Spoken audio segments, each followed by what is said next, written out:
Hi, it's me again with Corel Draw Tips and Tricks. And somebody asked me off one of my videos why I use the Smart Fill tool so much.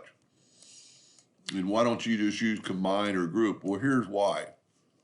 I have 4 separate lines. I made them thicker. Normally I draw everything in hairline, but I thought you could see it a little bit better. They are touching at the nodes, but they're not together. So if we group this, select it all, go up to Object and Group, we've still got those same corners.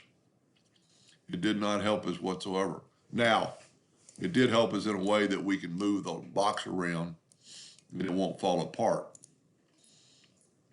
But if you use combine, same thing. It's just going to select them all and it's going to combine them, but we still have funny corners.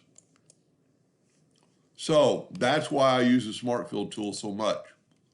Because, and also I've made the box thicker. These are 36 points.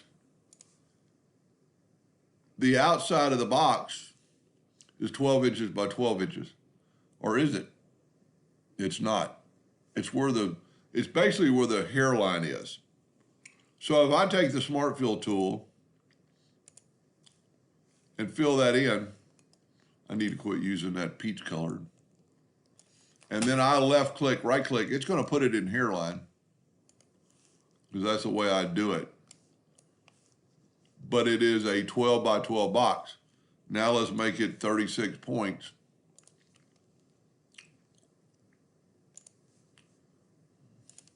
And I have perfect corners and it's still a 12 by 12 box.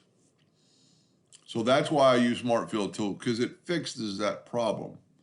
Now, in the video this morning that I made about the hotkey, it would almost be quick. I don't know when you'd have this scenario, but if you did Control G and group that together, and then pick your shape tool and select all that, well, I should have combined it. Let's take it in, let me make sure, I've still got them 4. So let me take the pick tool and let me take object and combine them and then take the shape tool and you can see the nodes are not touching. And then the video this morning, I made a video for a hotkey, which is the letter O, and it comes up with the tolerance and it closed the corners. So if you missed that one, it's the video right for this in order. Anyway, so I hope that answered their question. There's times for groups and there's time for combine, but Smart Fill and even weld isn't going to put them together like that. Let me back up here. Make sure we got the four lines. If I group or select all these and weld them, I still have my funny corners. Now they are together just like if they were in a group, but you can't do that. Anyway, hope that helped a little bit and thank you for watching.